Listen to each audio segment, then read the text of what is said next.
Hey guys, let me apologize for using so many recycled videos lately. I really don't like doing that. I want you guys to feel like that I'm actually teaching you and doing things that are tailored just for you and not just kind of rehashed from past classes.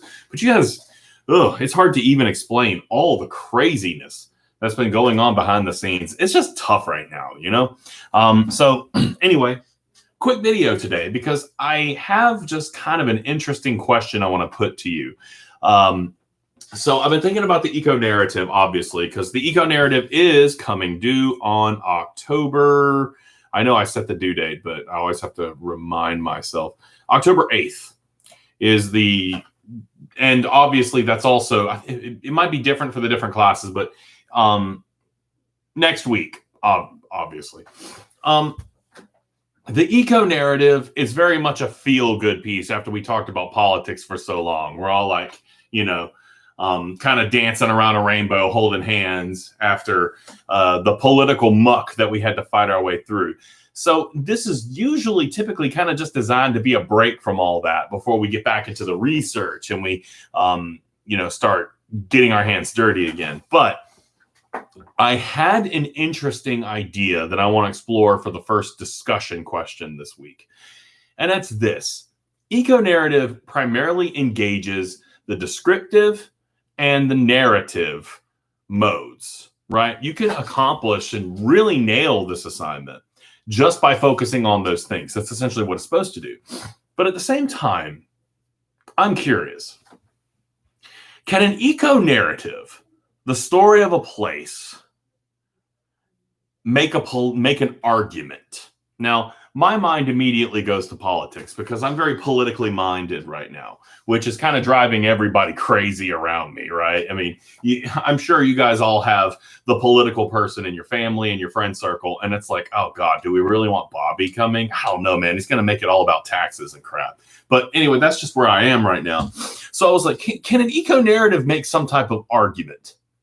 Can it make a statement? Can it make a stance? And I'm going to argue for a minute that it can. Now, I ran into something really interesting over the weekend, and I got to be really careful with this because this could go into what we call partisanship if I'm not careful. I like to reveal my political leanings, but I don't want to shove them down your throat, right? If you're going to reveal yours to me, I should reveal mine to you. But I'm going to try to keep this as neutral as I possibly can. But anyway, I was riding in the car with my son. And as we were riding, we were headed down, was it Golden Isle Parkway? And we saw a big bus with Donald Trump's face on it. And they had all these things set up. They had Trump with like a machine gun and like a red bandana. They had Trump-Pence signs. They had Q signs, which I'm not even going to get into that, but I'm sure some of you guys know what Q is. And all these political things. They had certain flags embroidered and waving in the wind. And all the while, this was set up in the parking lot of a local restaurant that recently went out of business. Now, I'm going to try to tackle this from both sides because even though I immediately see an argument that could be made from this, you can always answer argumentation with an opposing argument, right? So let's go with what I think is the obvious one first.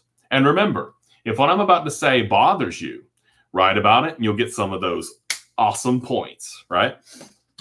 But this eco-narrative that I could write of this setup, we have a politician and his supporters have set up an area in order to sell his merchandise, things supporting him. And they've set it up in the parking lot of a restaurant that recently failed, almost certainly due to the coronavirus. Now, the argument here is that, well, if the coronavirus had been reined in, Could this restaurant have survived?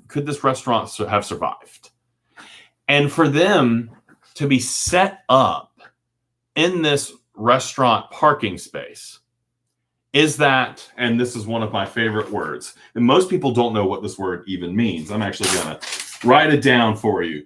Is that ironic? Irony. Is that ironic?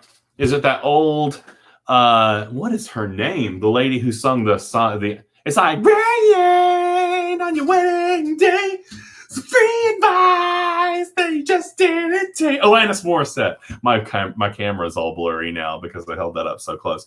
I immediately see irony, and I immediately see an argument that could potentially be eviscerating to the other side. But is that unassailable? Somebody who comes in as a Trump supporter could see this instead as a statement of hope that even in the wake of this potential economic devastation, their support for this candidate is still building up, right? It stands regardless of what the effects of this virus have been. On that note, let's say for a minute that somebody went to that stand. Let's say they went to the Trump bus and the Trump merchandise stand. And let's say they focused really hard on the people who were there, their stories, the things they were wearing, the things that are said, the actual merchandise that is on display. One of my favorites so far has been, I saw a sign that said something along the lines of, "No more bullshit, vote Trump 2020." Would it be possible, and I think it would be, to write an incredibly positive eco-narrative argument based upon the support, this is a very, very kind of problematic word to use, but the faith that those people still hold in this leader, right? The stories that those people have, the statements that they make. Both scenes, one that is critical and one that is positive, could both very much have equal merit in this conversation. And that's one of the really big nuances of argumentation itself.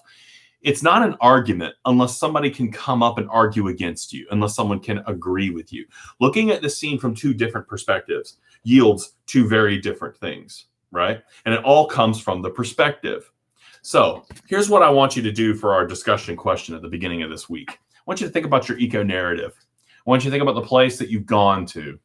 And I want you to give me a nice full paragraph. I want you to tell me what kind of argument it makes.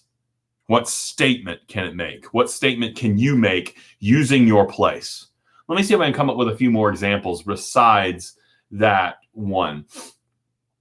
The entrance to a Superfund site. If you guys don't know what the Superfund site is, that's where toxic waste was dumped.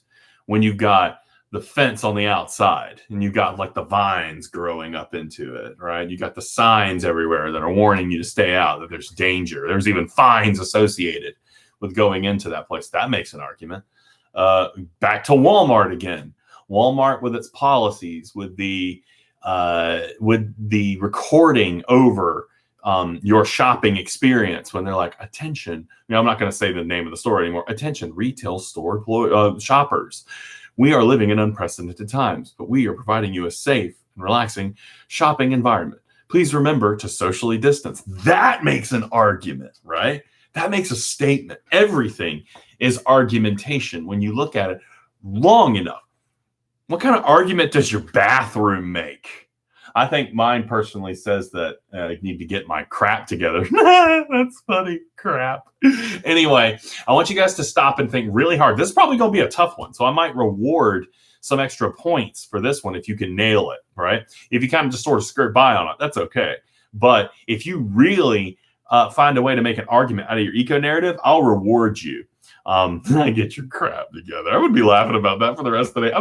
I'm so easy to entertain. So yeah, that's it. Think about the place that you've decided to talk about for your eco narrative and try to tell me what arguments you could make from it. This could be fun. I'm excited to see what you guys come up with. Nice, simple, short, sweet. You guys are awesome. I like you. Thank you for putting up with me through all these recycled videos. I'm going to try to be a little better about that from now on. On that note, I'm going to try to find time to read a little more Watchmen. Good book. Have a good day.